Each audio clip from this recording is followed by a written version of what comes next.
Pilpres 2024 kali ini bukanlah pemilihan umum presiden dan wakil presiden biasa. Tetapi seperti yang banyak dikeluhkan oleh banyak orang, bahwa Pilpres 2024 dipenuhi oleh berbagai pelanggaran pemilihan umum yang seharusnya dilakukan secara langsung, umum, bebas, rahasia, jujur, dan adil, seperti yang dimaksudkan dalam pasal 22E Undang-Undang Dasar Negara Republik Indonesia tahun 1945. Pasal 22E Undang-Undang Dasar 1945 sudah dilanggar secara terang-terangan. Pelanggaran yang terjadi, yang oleh sebagian orang disebut sebagai kejahatan, akan kami buktikan kemudian pada bagian selanjutnya. Namun perlu kami tekankan bahwa pembuktian itu menurut MKRI, bahwa pembuktian itu menuntut Mahkamah Konstitusi untuk berani melakukan pembuktian yang tidak sempit, terbatas pada perbedaan perolehan suara antar pasangan calon presiden dan wakil presiden. Pembuktian harus dilakukan secara menyeluruh, mencakup pelanggaran atau kejahatan yang terjadi pada pra-pencoblosan, pencoblosan, dan pasca pencoblosan. Dalam perkara PHPU, presiden dan wakil presiden selama ini, MKRI hanya menyentuh persoalan perolehan suara dan perbedaan perolehan suara. Mahkamah Konstitusi tidak melihat keseluruhan integritas pemilihan umum, di mana proses pada tahap pra-pencoblosan, pencoblosan, dan pasca pencoblosan itu menjadi bagian yang tidak terpisahkan. Desain konstitusional kewenangan Mahkamah Konstitusi dalam menyelesaikan persoalan PHPU, termasuk pemilihan umum presiden dan wakil presiden, adalah desain yang luas dan menyeluruh, dalam artian memeriksa semua pelanggaran yang terjadi pada semua tahapan. Makna pasal 24C ayat 1 Undang-Undang Dasar 1945 jelas mengamanatkan Mahkamah Konstitusi untuk menyelesaikan PHPU itu dengan melihat semua pelanggaran dalam semua tahapan. Saya tidak akan membacakan isi pasal 24C ayat 1, saya akan lanjut saja, tapi itu yang ditulis pada pasal 24C ayat 1. Ada frasa di dalam pasal itu yang berbunyi memutus perselisihan tentang hasil pemilihan umum. Frasa ini adalah frasa yang luas dan menyeluruh, di mana maksud dari pembuat pasal ini jelas bahwa Mahkamah Konstitusi berwenang, malah berkewajiban untuk memeriksa perkara PHPU, presiden dan wakil presiden, secara lengkap melihat semua tahapan dalam perspektif yang holistik. Inilah desain konstitusional yang bisa kita simpulkan hanya dengan membaca bunyi pasal itu. Kita tidak membutuhkan tafsir lain, karena tafsirnya sangat jelas, malah tidak memerlukan penafsiran sama sekali.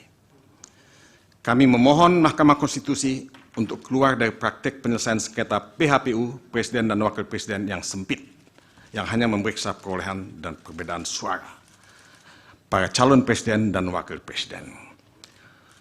Peraturan perundangan di bawah Undang-Undang Dasar 1945 tidak bisa meredusir kewenangan Mahkamah Konstitusi dalam menyelesaikan sengketa PHPU presiden dan wakil presiden menjadi hanya sebatas perolehan dan perbedaan perolehan suara yang mereka dapatkan pada saat pencoblosan.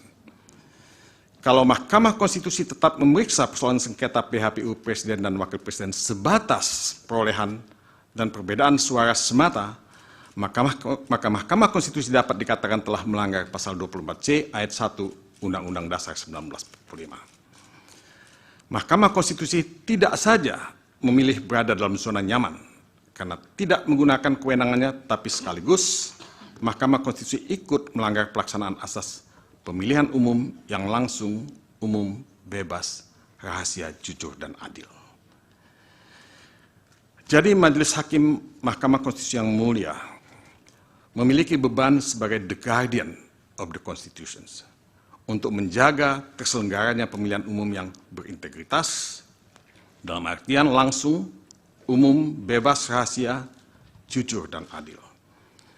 Pada saat Mahkamah Konstitusi menemukan bukti bahwa Pilpres 2024 itu tidak memiliki integritas sama sekali, penuh dengan pelanggaran dan kejahatan pemilihan umum dalam tanda kutip, maka satu-satunya pilihan buat Majelis Hakim Konstitusi yang mulia adalah membatalkan hasil pemilihan umum, yang dalam hal ini berarti mendiskualifikasi pasangan calon yang tidak memenuhi syarat dan atau melanggar peraturan perundangan, serta memerintahkan pemungutan suara ulang.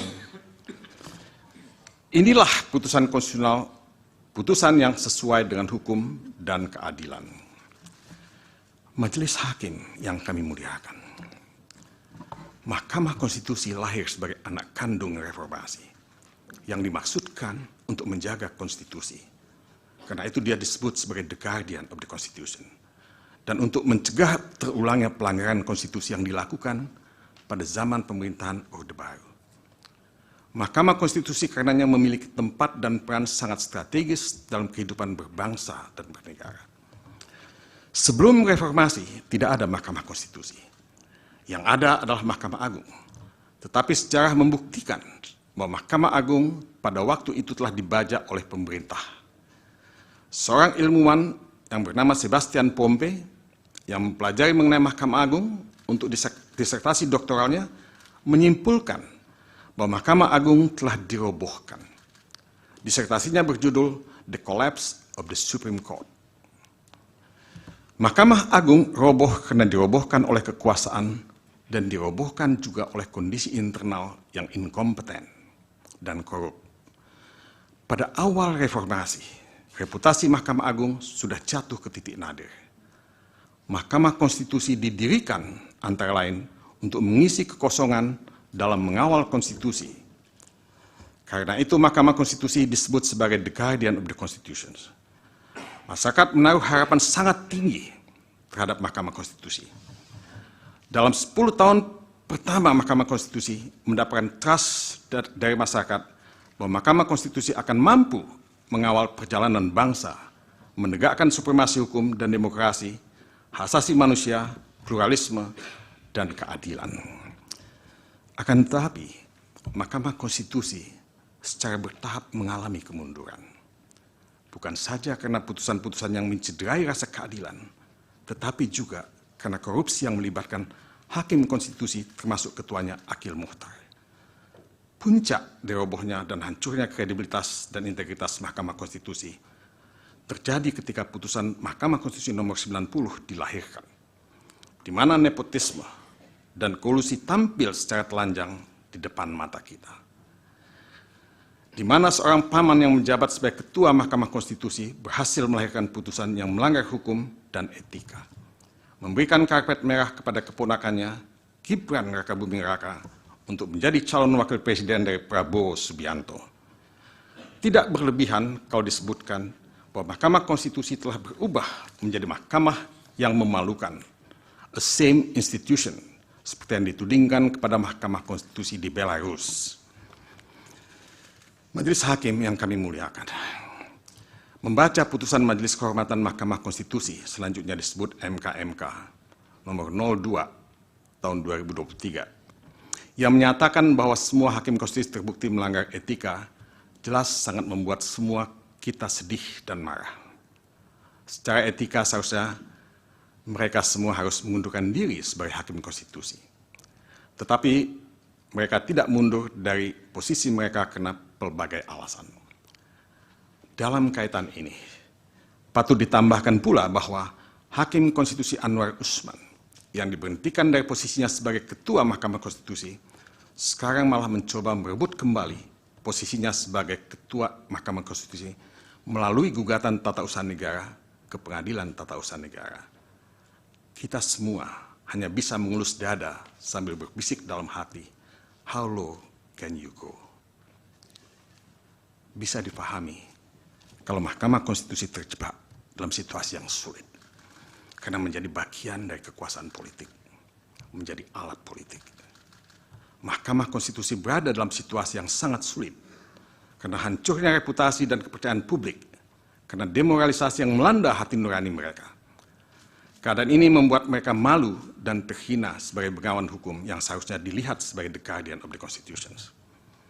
Mereka terjebak dalam satu situasi di mana Mahkamah Konstitusi mengalami intervensi politik, mengalami politicization of judiciary, bukan judicialization of politics, seperti yang dikatakan oleh Ramhirsi.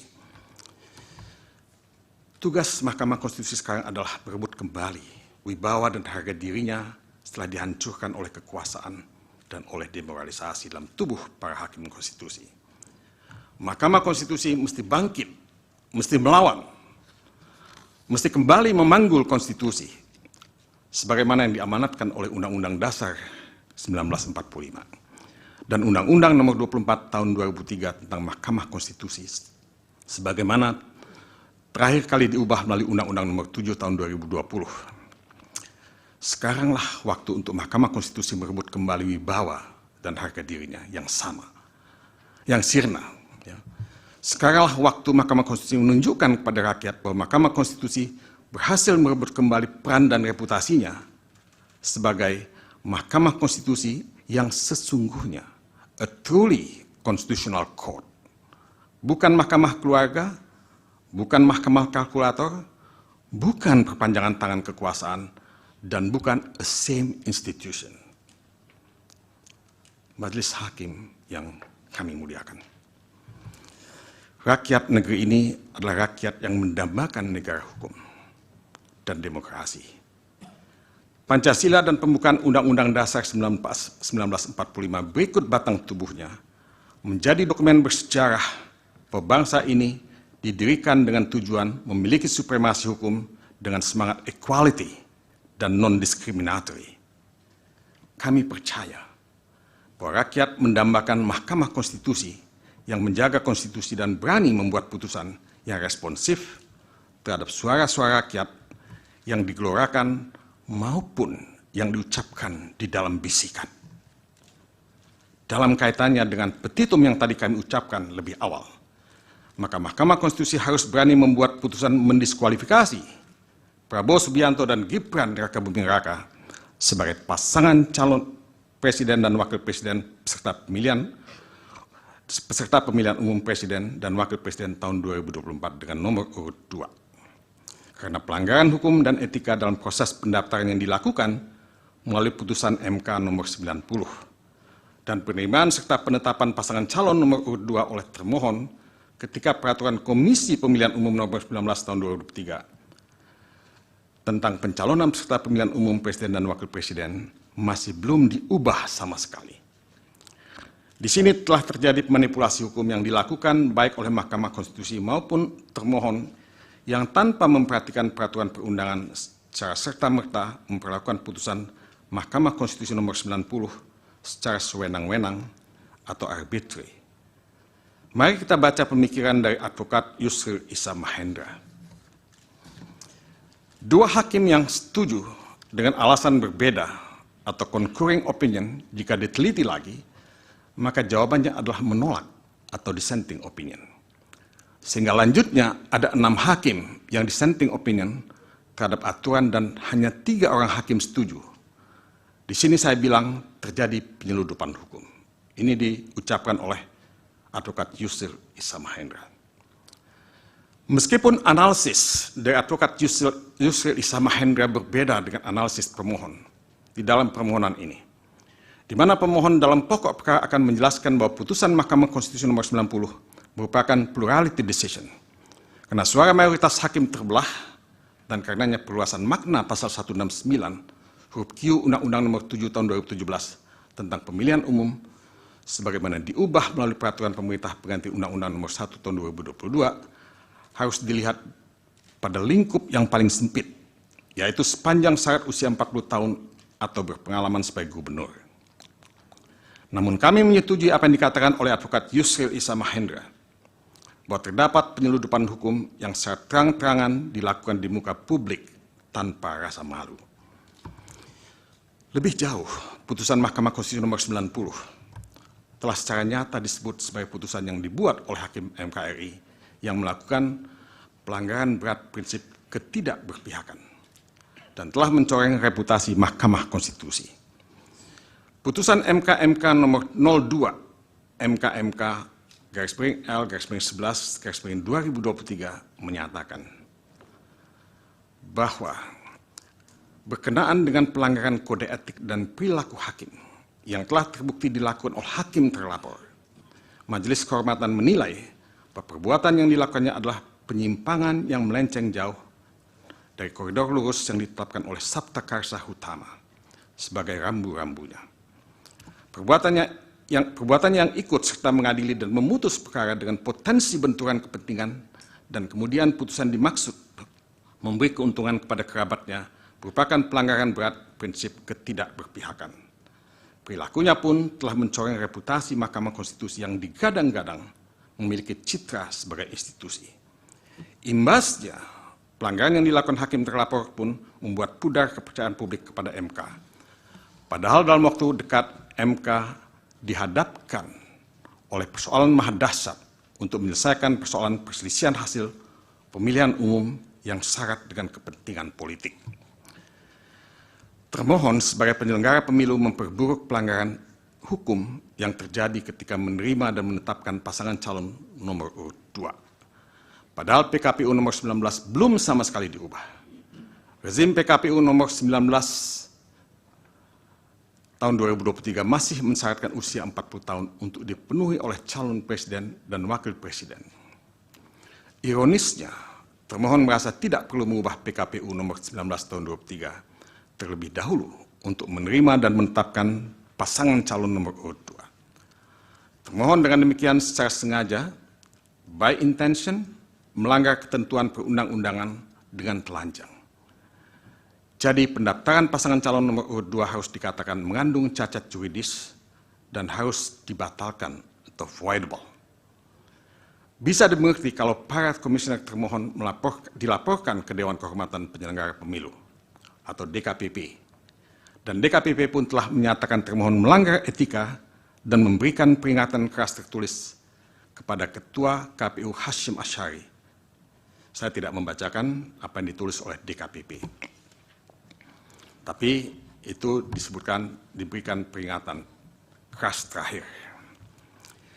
Sangat jelas bahwa pendaftaran dan penetapan pasangan calon nomor urut 2 melanggar hukum dan etika, cacat prosedural, dan harus dibatalkan. Tetapi harus ditambahkan pula bahwa keseluruhan proses pemilihan umum dalam hal ini Pilpres 2024 penuh dengan pelanggaran yang serius yang harus dikategorikan sebagai pelanggaran yang sifatnya terstruktur, sistematis, dan masif atau TSM. Badan Pengawas Pemilihan Umum atau Bawaslu pada tanggal 15 Februari 2024, sehari setelah pencoblosan, mengeluarkan siaran pers yang intinya menyatakan ada 19 masalah pada pemungutan dan penghitungan suara Pilpres 2024 yang diantaranya terdiri dari ada 37.466 tempat pemungutan suara, selanjutnya disebut TPS, yang mengalami pembukaan pemungutan suara di atas pukul 7 waktu setempat. Ada 12.284 TPS di mana alat bantu disabilitas netra tidak bersedia. Ada 10.496 TPS di mana logistik pemungutan suara tidak lengkap. Ada 8.219 TPS di mana pemilih khusus menggunakan hak pilihnya tidak sesuai dengan domisili KTP elektronik. Ada 6.084 TPS di mana terdapat surat suara tertukar. Ada 5.449 TPS di mana KPPS tidak menjelaskan tata cara pelaksanaan pemungutan dan penghitungan suara. Ada 2.271 TPS di mana didapati terjadi intimidasi kepada pemilih dan atau penyelenggara pemilu di TPS. Dan masalah-masalah lainnya yang tidak saya kutip pada kesempatan ini. Majelis Hakim yang kami muliakan, semua masalah yang dikemukakan oleh Bawaslu di atas bukanlah masalah sepele. Dan masalah itu akan lebih bertumpuk lagi kalau kita menambahkannya dengan masalah-masalah yang pada dasarnya harus ditafsirkan sebagai pelanggaran atau kejahatan pemilihan umum yang ditemukan di media maupun oleh pihak-pihak yang lain termasuk tim pemenangan pasangan calon presiden dan wakil presiden pada tahun 2024. Kami sebagai pemohon mencatat ribuan pelanggaran pemilihan umum pada tahap pra-pemilihan yang sangat serius dan pasti mempengaruhi perilaku pemilih yang mencoblos di TPS pada tanggal 14 Februari.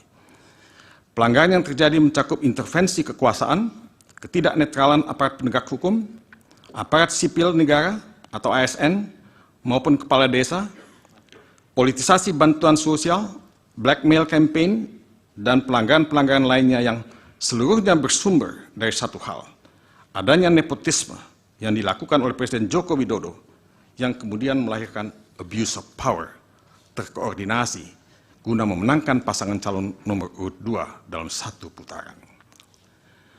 Nepotisme yang dilakukan oleh Presiden Joko Widodo dalam Pilpres 2024 dilakukan begitu rapi, secara terstruktur, sistematis, dan masif, yang pada akhirnya membuat Pilpres 2024 hanya menjadi aksi teatrikal belaka. Anggaran negara dihabiskan, etika diabaikan, demokrasi dirusak. Demi apa semua ini dilakukan? Jawabannya sekali lagi hanya satu, memenangkan pasangan calon nomor urut 2 dalam satu putaran.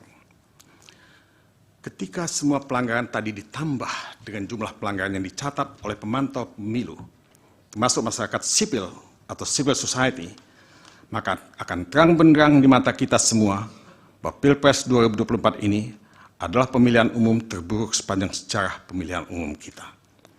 Karena magnitude pelanggaran yang begitu terstruktur, sistematis, dan masif, maka sangat beralasan kalau Mahkamah Konstitusi memutuskan diadakannya pemungutan suara ulang di seluruh Indonesia, karena hanya hal inilah yang mampu memulihkan kembali integritas pemilihan umum dan pemilihan presiden di bumi tanah air Indonesia. Majelis Hakim yang mulia,